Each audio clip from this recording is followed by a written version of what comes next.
ಆಜಿ ಮಸಾಲ. ಎಂತ ಅಡಿಗೆಯ ರುಚಿಯಾಗೋ ರಹಸ್ಯವು 20 ರೂಪಾಯಿ. ವಿಪಕ್ಷಗಳ ಹೋರಾಟದ ನಡುವೆ ಬಿ ನಾಗೇಂದ್ರಗೆ ಬಿಗ್ ರಿಲೀಫ್ ಸಿಕ್ಕಿದೆ. ಸಚಿವ ನಾಗೇಂದ್ರಗೆ ಜಾಮೀನು ಷರತ್ತು ಸಡಿಲಿಸಿರುವಂತಹ ಹೈಕೋರ್ಟ್ ವಾಲ್ಮೀಕಿ ಅಭಿವೃದ್ಧಿ ನಿಗಮದ ಹಗರಣ ಕೇಸ್ನಲ್ಲಿ ಬಿಗ್ ರಿಲೀಫ್ ಸಿಕ್ಕಿದೆ. ಯಾಕೆಂದ್ರೆ ಎಲ್ಲಿಗೆ ಹೋಗ್ಬೇಕು ಹೊರ ರಾಜ್ಯಗಳಿಗೆ ಅಂದ್ರೂ ಕೂಡ ನಾಗೇಂದ್ರ ಕೋರ್ಟ್ ಪರ್ಮಿಷನ್ ತಗೋಬೇಕಿತ್ತು. ಆದ್ರೀಗ ಆ ವಿಚಾರದಲ್ಲಿ ಸಡಿಲಿಕೆ ಸಿಕ್ಕಿದೆ.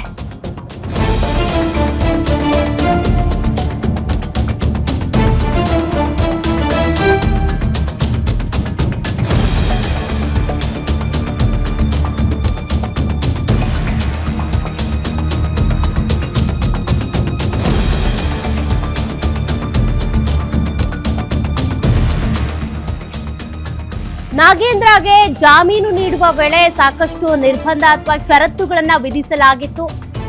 ಈ ಹಿಂದೆ ಕೋರ್ಟ್ ಅನುಮತಿ ಪಡ್ಕೊಂಡೇ ಅವರು ದೆಹಲಿಗೆ ತೆರಳ್ತಾ ಇದ್ರು. ಅನುಮತಿ ಪಡೆಯದೆ ರಾಜ್ಯದ ಗಡಿ ದಾಟಬಾರದು ಎಂಬ ಷರತ್ತಿತ್ತು. ಆದ್ರೀಗ ಆ ಷರತ್ತನ್ನ ಸಡಿಲಿಕೆ ಮಾಡಲಾಗಿದೆ.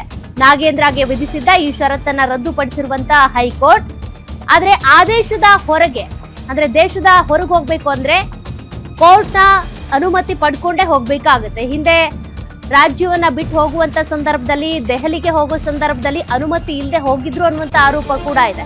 ಬಟ್ ಅದರ ಬೆನ್ನಲ್ಲೇನೆ ಈಗ ಒಂದು ಪರ್ಮಿಷನ್ ಸಿಕ್ಕಿದೆ ಅವರಿಗೆ. ರಾಜ್ಯ ಬಿಟ್ಟು ನೀವು ಹೋಗ್ಬೇಕು ಅಂದ್ರೆ ಅನುಮತಿ ಕೇಳಲೇಬೇಕು ಅಂತ ಇಲ್ಲ, ಆದ್ರೆ ದೇಶ ಬಿಟ್ಟು ಹೋಗ್ಬೇಕು ಅಂದ್ರೆ ಕೋರ್ಟ್ನ ಅನುಮತಿ ಪಡ್ಕೊಂಡೇ ಹೋಗ್ಬೇಕು ಅಂತ.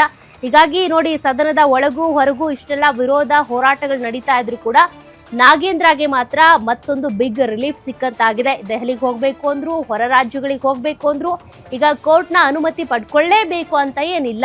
ಅದೇ ಹೊರ ದೇಶಗಳಿಗೆ ಹೋಗ್ಬೇಕು ಅಂತ ಅಂದ್ರೆ ಕೋರ್ಟ್ನ ಅನುಮತಿ ಇಲ್ಲದೆ ಎಲ್ಲಿಗೂ ಕೂಡ ಅವರು ಹೋಗುವಂತಿಲ್ಲ. ಸದ್ಯಕ್ಕೆ ಸಚಿವ ನಾಗೇಂದ್ರಗೆ ಒಂದು ರೀತಿಯಾಗಿ ಇದು ಬಿಗ್ ರಿಲೀಫ್ ಇದ್ದಂಗೆ. ಪ್ರತಿ ಬಾರಿನೂ ಕೂಡ ದೆಹಲಿಗೆ ಹೋಗ್ಬೇಕು ಅಂದ್ರೂ, ಬೇರೆ ಯಾವ್ದೋ ರಾಜ್ಯಕ್ಕೆ ಹೋಗ್ಬೇಕು ಅಂದ್ರೂ ಪರ್ಮಿಷನ್ ತಗೊಳ್ಳೋಕೆ ಅಂತ ಕೋರ್ಟ್ ಅನುಮತಿ ಪಡ್ಕೊಳ್ಬೇಕಾಗಿತ್ತು.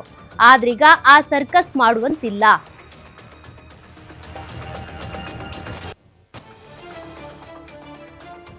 ನೋಡಿ, ಸಚಿವ ನಾಗೇಂದ್ರಗೆ ಡಿ.ಕೆ. ಶಿವಕುಮಾರ್ ಅವರ ಸಂಪುಟದಲ್ಲಿ ಸಚಿವ ಸ್ಥಾನ ಸಿಕ್ಕಿರೋದಕ್ಕೇನೆ ಸಾಕಷ್ಟು ವಿರೋಧಗಳಿವೆ. ಈಗಾಗಲೇ ಅವರು ಈ ವಾಲ್ಮೀಕಿ ಹಗರಣಕ್ಕೆ ಸಂಬಂಧಪಟ್ಟಂತೆ ಆರೋಪ ಹೊತ್ತಿದ್ದಾರೆ, ಜೈಲ್ಗೆ ಹೋಗಿ ಬಂದಿದ್ದಾರೆ ಅನ್ನುವಂತ ಕಾರಣಕ್ಕೆ ಸಾಕಷ್ಟು ಹೋರಾಟಗಳನ್ನ ಮಾಡೋದ್ರ ಮೂಲಕ ನಾಗೇಂದ್ರ ಅವರು ಸಚಿವ ಸ್ಥಾನಕ್ಕೆ ರಾಜೀನಾಮೆ ಕೊಡ್ಲೇಬೇಕು ಅನ್ನುವಂತ ಆಗ್ರಹ ಕೇಳಿ ಬರ್ತಾ ಇತ್ತು. ಈಗಲೂ ಕೂಡ ವಿಪಕ್ಷಗಳು ಸದನದಲ್ಲೂ ಅದನ್ನೇ ಕ್ವಶನ್ ರೈಸ್ ಮಾಡ್ತಾ ಇರೋದು, ಯಾತಕ್ಕಾಗಿ ಅವರಿಗೆ ಸಚಿವ ಸ್ಥಾನ ಕೊಟ್ರಿ ಅಂತ. ಈಗಾಗಲೇ ಸಿಎಂ ಡಿ.ಕೆ. ಶಿವಕುಮಾರ್ ಇರ್ಬೋದು, ಸಂತೋಷ್ ಲಾಡ್ ಇರ್ಬೋದು, ಸ್ವತಃ ನಾಗೇಂದ್ರ ಅವರೇ ಇದ್ರ ಬಗ್ಗೆ ಸಮರ್ಥನೆ ಮಾಡ್ಕೊಂಡಿದ್ದಾರೆ. ಅದೆಲ್ಲ ಆರೋಪಗಳಷ್ಟೇ, ಯಾವುದೂ ಕೂಡ ಸಾಬೀತಾಗಿಲ್ಲ. ಹಂಗಾಗಿ ಅವ್ರದ್ದು ಯಾವುದೇ ಪಾತ್ರ ಇಲ್ಲದೆ ಇರೋದ್ರಿಂದ ಸಚಿವ ಸಂಪುಟಕ್ಕೆ ಸೇರಿಸ್ಕೊಂಡಿರೋದು ಅಂತ ಸಿಎಂ ಕೂಡ ಹೇಳಿದ್ರು. ಅದರ ಬೆನ್ನಲ್ಲೇ ಈಗ ಆದ್ರೂ ಕೂಡ ಇಷ್ಟೆಲ್ಲ ಆರೋಪಗಳನ್ನ ಹೊತ್ತರೆ ಯಾಕೆ ಅವ್ರನ್ನ ನೀವು ಸಚಿವ ಸಂಪುಟಕ್ಕೆ ಸೇರಿಸ್ಕೊಳ್ತೀರಿ? ಇದಕ್ಕಿದಂತೆ ಜೈಲ್ಗೆ ಹೋಗ್ಬೇಕು ಅನ್ನುವಂಥ ಆದೇಶ ಏನಾದ್ರೂ ಬಂದ್ರೆ, ತನಿಖೆ ಫೇಸ್ ಮಾಡ್ಬೇಕು ಅಂದ್ರೆ ಒಂದ್ ರೀತಿ ಮುಜುಗರ ಅಲ್ವಾ ಅನ್ನುವಂಥ ಪ್ರಶ್ನೆಗಳು ಎದ್ದಿದ್ವು. ಆದ್ರೀಗ ಕಾನೂನಾತ್ಮಕವಾಗಿ ಸಚಿವ ನಾಗೇಂದ್ರಗೆ ಒಂದು ರಿಲೀಫ್. ಹೊರ ರಾಜ್ಯಕ್ಕೆ ಹೋಗ್ಬೇಕು ಅಂತ ಅಂದ್ರೆ ಕೋರ್ಟ್ಗೆ ಅಪ್ಲಿಕೇಶನ್ ಹಾಕೋಂಗಿಲ್ಲ, ಅನುಮತಿ ಪಡ್ಕೊಳ್ಳಂಗಿಲ್ಲ. ಹೊರ ದೇಶಕ್ಕೆ ಹೋಗ್ಬೇಕು ಅಂದ್ರೆ ಮಾತ್ರ ಅನುಮತಿಯನ್ನ ಪಡ್ಕೊಳ್ಬೇಕಾಗುತ್ತೆ. ಈಗ ಇದರ ನಡುವೆ ಅವ್ರು ಇತ್ತೀಚೆಗೆ ದೆಹಲಿಗೆ ಸಚಿವ ಸ್ಥಾನಕ್ಕಾಗಿ ಲಾಬಿ ಮಾಡೋದಕ್ಕೆ ಹೋಗೋ ಸಂದರ್ಭದಲ್ಲಿ ಕೋರ್ಟ್ ಅನುಮತಿ ಕೊಡೋಕ್ಕೂ ಮುಂಚೆನೆ ಹೋಗಿದ್ರು ಅನ್ನುವಂಥ ಆರೋಪ ಕೂಡ ಇತ್ತು. ಅದಕ್ಕೆ ಸಂಬಂಧಪಟ್ಟಂತೆ ಇಡಿ ಅಧಿಕಾರಿಗಳು ಕೂಡ ಮತ್ತೊಂದು ಆಯಾಮದಲ್ಲಿ ತನಿಖೆಯನ್ನು ಮಾಡ್ತಿದ್ದಾರೆ. ಆ ವಿಚಾರಕ್ಕೆ ಸಂಬಂಧಿಸಿದಂತೆ ಸಿಸಿಟಿವಿ ಫುಟೇಜ್ ಇರ್ಬೋದು, ಏರ್ಪೋರ್ಟ್ ನಲ್ಲಿರುವಂತ ದಾಖಲೆಗಳನ್ನ ಕಲೆ ಹಾಕೋ ಕೆಲಸನೂ ಆಗ್ತಿದೆ. ಅದರಿಂದ ಏನಾದ್ರೂ ಸಂಕಷ್ಟ ಸಚಿವ ನಾಗೇಂದ್ರಗೆ ಎದುರಾಗಬಹುದಾ ನೋಡ್ಬೇಕಿದೆ. ಬಟ್ ಈಗ ಈ ಬಿಗ್ ರಿಲೀಫ್ ಸಿಕ್ಕಿರೋದ್ರಿಂದ ಅದೇನಾದ್ರೂ ಮಾಫಿ ಆಗ್ಬಿಡುತ್ತಾ ಗೊತ್ತಿಲ್ಲ.